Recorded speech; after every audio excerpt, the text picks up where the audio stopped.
Amerika'dan herkese selamlar. Umarım herkes iyidir. Bugün biraz can sıkıcı bir konudan bahsedeceğim. Gerçi son zamanlarda sürekli can sıkıcı şeylerden bahsettiğimizin farkındayım. Hem Amerika'yı hem de Türkiye'yi yakından ilgilendiren önemli bir konudan bahsedeceğim. Şimdi gelin öncelikle bir kabus senaryosu hayal edelim. Bir sabah uyandığınızı ve binlerce iş arkadaşınızla birlikte size artık ihtiyaç duyulmadığını söyleyen kısa bir e-posta aldığınızı düşünün. E-posta sabah saat 6 civarlarında geliyor ve henüz kahvenizi bile içmemişsiniz. Bu 31 Mart 2026'da teknoloji devi Oracle'da yaklaşık 30 bin kişinin, ne yazık ki çok büyük bir rakam, başına geldiği iddia edilen bir senaryo. Çoğu haber sitesine göre de tek bir e-postayla yıllarını verdikleri işlerini, kariyerlerini ve geçim kaynaklarını kaybettikleri bir gelecek. Gerekçe ne mi olur böyle bir durumda peki? Şirketin milyarlarca dolar yatırım yaptığı yeni bir teknoloji, yapay zeka. Teknoloji dünyasını temelden sarsabilecek bir şok dalgası ve yapay zekanın ilk büyük kurbanlarını aldığı gün olarak tarihe geçebilir. Peki bu sadece az önce bahsettiğim gibi kurgusal bir senaryo mu? Yoksa hepimizi bekleyen o çok konuşulan beyaz yaka kıyametinin ilk perdesi mi? Daha da önemlisi sıradaki kim olacak? Bu videoda sadece bu tehlikeli gidişatın detaylarına değil, bu devasa dönüşümün sizin kariyeriniz ve bizim kariyerimiz için ne anlama geldiğine ve bu fırtınada ayakta kalmak için neler yapabileceğimize odaklanalım bakalım istiyorum.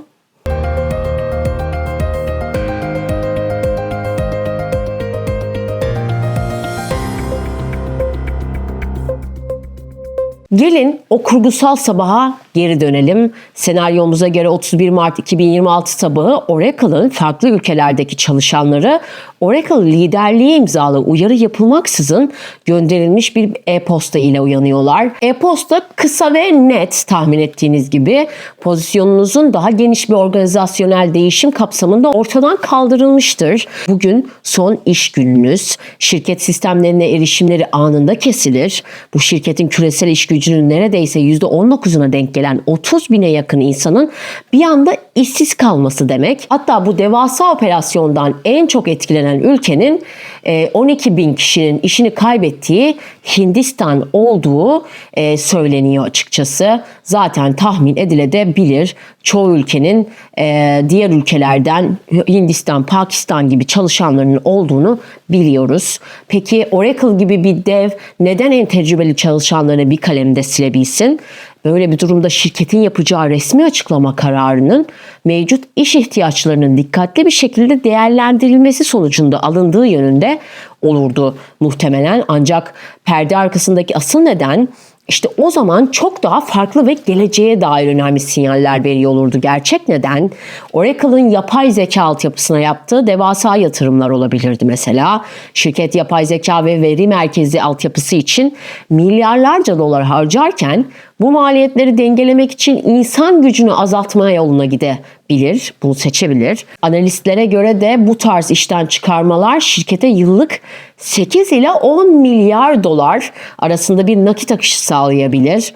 Ve bu para doğrudan doğruya yapay zeka altyapısına, yani sunuculara ve grafik işlem birimlerine GPU'lara aktarılabilir. İşin belki de en ironik ve belki de en korkutucu tarafı, nasıl baktığınıza göre değişir.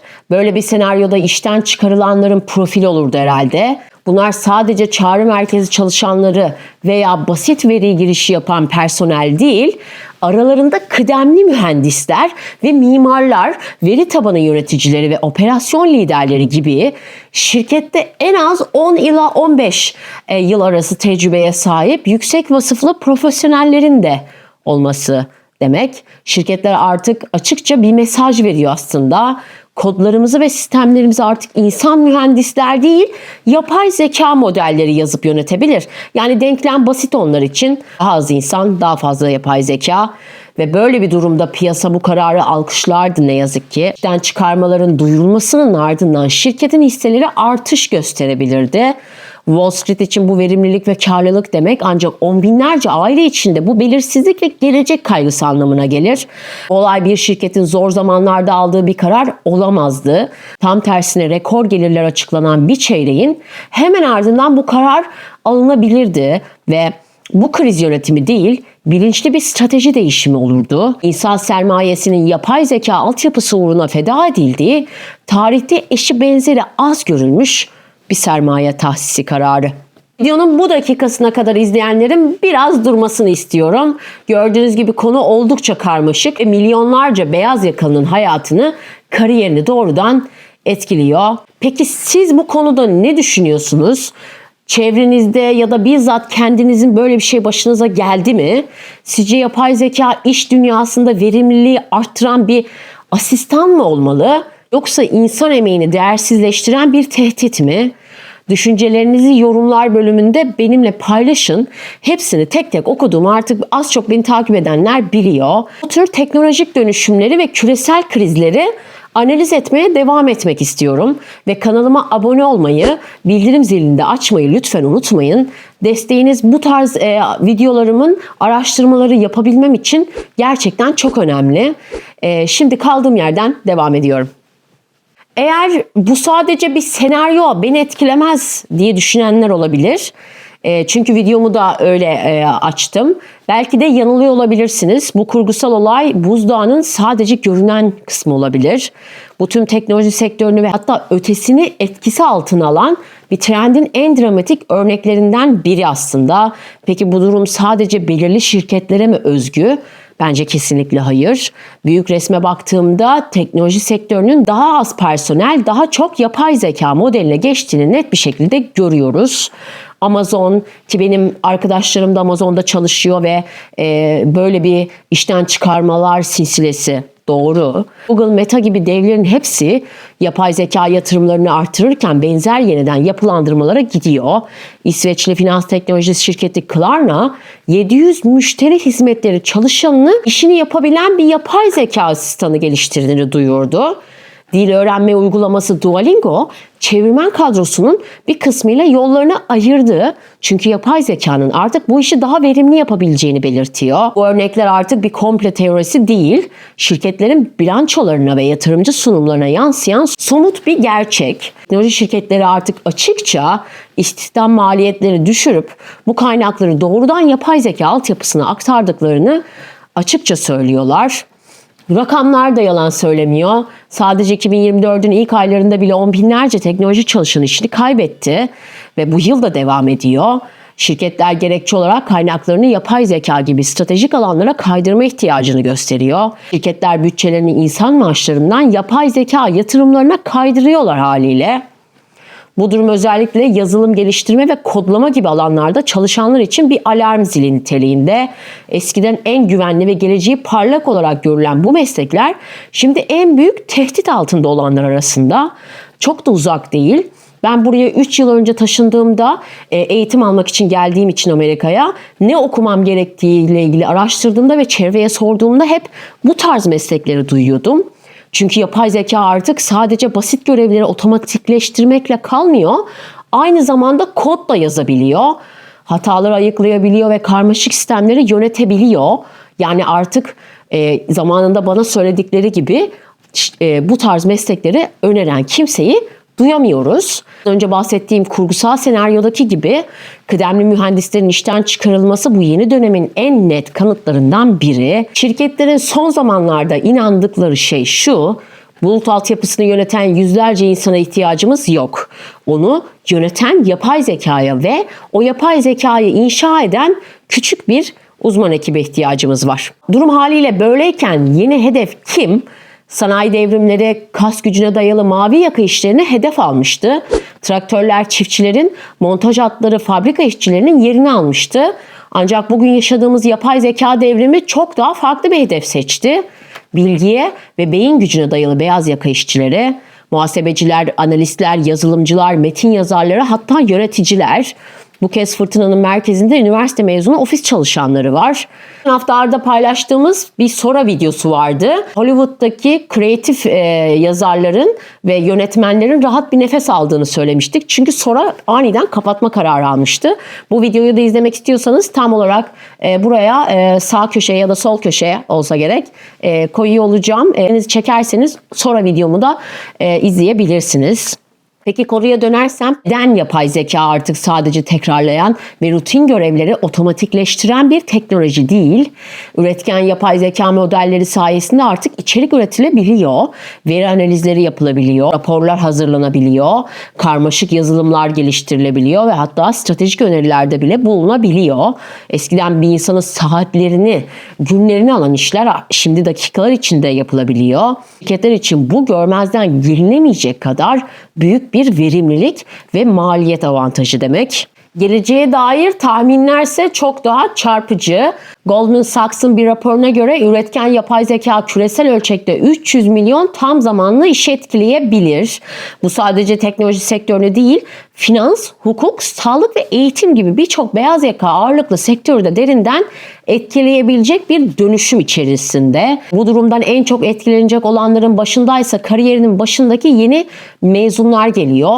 Çünkü şirketler giriş seviyesi pozisyonları otomasyonla doldurup sadece tecrübeli ve yapay zeka ile çalışabilecek uzmanları işe almayı tercih edebiliyor ve çoğu kişi yapay zeka ile işlerini entegre etmiş durumda. IBM gibi bazı şirketler yapay zekanın yetenekli insan muhakemesine ihtiyaç duyduğu sonucuna vararak belirli alanlarda iş alımları artırabileceğini söylese de genel eğilim maalesef bu yönde değil. Yani karşı karşıya olduğumuz tablo şunu gösteriyor. Yapay zeka bir zamanlar en güvenli ve kazançlı olarak görülen beyaz yaka kalelerini bir bir yıkıyor ve bu bir korku filmi gibi değil. Bu verilerle ve yaşanan gerçek olaylarla desteklenen yeni bir ekonomik gerçeklik ve bu gerçeklikle yüzleşmek atılacak ilk ve en önemli adım olduğunu düşünüyorum. Ki hayatta kalmak için ne yapmamız gerekiyor? Olumsuzluklar yaşadığımızda biraz çözüme odaklanmayı doğru bulanlardanım ve tam bu karamsar tabloya baktıktan sonra akla da şu soru geliyor. Peki bu dev dalgada boğulmak yerine üzerinde nasıl sörf edebiliriz? Hazır Kaliforniya'dayım. Böyle bir örnek olsun. Bu bir teslimiyet çağrısı değil aslında. Aksine bir uyum sağlama ve dönüşüm için bir yol haritası. Yapay zeka işinizi elinizden almak zorunda değil. Onu doğru kullanırsanız sizi hiç olmadığınız kadar değerli bir çalışan yapabilir. İşte bu yeni dönemde ayakta kalmak için 3 temel strateji anlatacağım. Bunu 3 çatı altında toparladım çalışırken. Birincisi, yapay zekayı bir rakip değil, bir asistan olarak kullanmak. Yapay zekadan korkmak yerine onu kendi verimliliğinizi arttırmak için bir araç olarak görmek lazım. Bir yazılımcıysanız mesela kod tamamlama ve hata ayıklama gibi durumlarda yapay zeka araçlarını kullanabilirsiniz. Bir pazarlamacıysanız kampanya fikirleri üretmek veya pazar araştırması yapmak için üretken yapay zeka modellerinden faydalanıp beyin fırtınası yapabilirsiniz. Bir analistseniz mesela devasa veri setlerini saniyeler içinde analiz etmesi için yapay zekayı kullanabilirsiniz. Unutmayın, gelecekte yapay zeka tarafından işinden edilenler değil, yapay zekayı kullanamayanlar işsiz kalacak bence ve yapay zekayı kendi kişisel asistanınız, ikinci beyniniz gibi düşünebilirsiniz. Onu ne kadar iyi yönetirseniz o kadar vazgeçilmez olabilirsiniz. Buradaki püf nokta bence kendi fikirlerinizle onun pratikliğini match etmek. İkincisi ise insani becerilerinizi dört elle sarılabilirsiniz. Yani yapay zeka ne kadar gelişirse gelişsin, henüz yapamadığı ve yakın gelecekte de yapamayacağı şeyler var. Eleştirel düşünemeyecek, stratejik vizyon geliştiremeyecek, karmaşık problemlere yaratıcı çözümler bulamayacak, empati yapamayacak, liderlik edemeyecek, müzakere edemeyecek ve insanlar arası iletişim gibi beceriler hala insanın tek elinde ve işinizdeki rutin görevleri yapay zekaya devrederek kazandığınız zamanı bu üst düzey becerilerinizi geliştirmek için kullanabilirsiniz. Geleceğin en değerli çalışanları teknik becerileri yüksek insani yeteneklerle birleştirilebilenler olacak bence. Ve teknolojiyle insan arasındaki köprü kurabilenler kazanacak gibi görünüyor. Üçüncüsü ise sürekli öğrenmeyi bir yaşam biçimi haline getirmek herhalde. Hayat boyu öğrenme artık bir klişe değil çünkü hayatta kalma zorunluluğu var. Hayat değişiyor, şartlar değişiyor. Sizi bugün bulunduğunuz yere getiren beceriler yarın sizi orada tutmaya yetmeyebiliyor. Kendi sektörünüzdeki teknolojik gelişmeleri, özellikle yapay zeka ile ilgili yenilikleri yakından takip etmek gerekiyor. Gerekiyorsa online kurslar, sertifika programları ve atölye çalışmalarıyla kendinizi sürekli güncellemelisiniz. Kendi işinizdeki hangi görevlerin bir yapay zekaya devredilebileceğini hiç düşündünüz mü? Biraz perspektifi değiştirmek lazım. Bu soruyu kendinize dürüstçe sorun ve cevaba göre yeni beceriler öğrenmek için bir plan yapabilirsiniz. Değişime direnmek yerine değişimin öncüsü olmak her zaman kazandıracaktır. Merakınızı da asla kaybetmemek dileğiyle diyorum. Ve videonun finaline doğru geldiğimde de anlattığım senaryo bir son değil. Çünkü yeni bir dönemin başlangıç sinyali ve son yıllarda bu sinyal çok fazla gözümüze batar hale geldi. Bu tür olaylar yapay zekanın iş dünyasını nasıl temelden veya bazen acımasızca yeniden şekillendirilebildiğinin en net kanıtı. On binlerce insanın bir e-posta ile işini kaybetme potansiyeli bu dönüşümün ne kadar hızlı ve yıkıcı olabileceğini gösteriyor. Bugün belki o e-posta size gelmemiş olabilir ama gelmeyeceği anlamına da gelmez. Ancak bu videonun amacı umutsuzluk yaymak asla değil. Yani beni kişisel olarak tanıyanlar da öyle olmayacağımı bilir. Çünkü hali hazırda Amerika'ya gelmeden önce işte son 10 yılım non-stop durmadan çalışarak medya sektöründe var olarak üniversiteden sonra hiç durmadan çalışarak var oldu. Fakat ben yine kendimi geliştirmek, konfor alanımın dışına çıkmak için Amerika'ya geldim okumaya ve hayatımı da şu an burada devam ediyorum. Demem o ki amacım bir uyarıda bulunmak ve bir yol haritası sunmak. Eğer yapay zeka birçok işi ortadan kaldırabilecek gibi görünüyorsa aynı zamanda yeni iş alanları da yaratacaktır. Direksiyonumuzu biraz oraya çevirmemiz gerekiyor. Mevcut işleri dönüştürecektir. Ve bu yeni denklemde nerede duracağınızsa tamamen size bağlı. Yapay zeka sizi işsiz de bırakabilir. Kariyerinizde bir süper güç de kazandırabilir. Seçim bu yeni ve güçlü teknolojiyi nasıl karşıladığınıza, onu bir tehdit olarak mı yoksa bir fırsat olarak mı gördüğünüze bağlı. Ben kişisel olarak da şuna inanıyorum ki gelecek hazırlıklı olanlar içindir. Ben böyle düşünüyorum. Siz neler düşünüyorsunuz? Sizin sektörünüzde yapay zeka konuşuluyor mu veya gelecekle ilgili en büyük endişeniz ne? Veya en büyük fırsatı nerede görüyorsunuz? Değerli görüşlerinizi lütfen yoruma bırakmayı unutmayın ve bir sonraki videoda görüşmek üzere. Kendinize iyi bakın.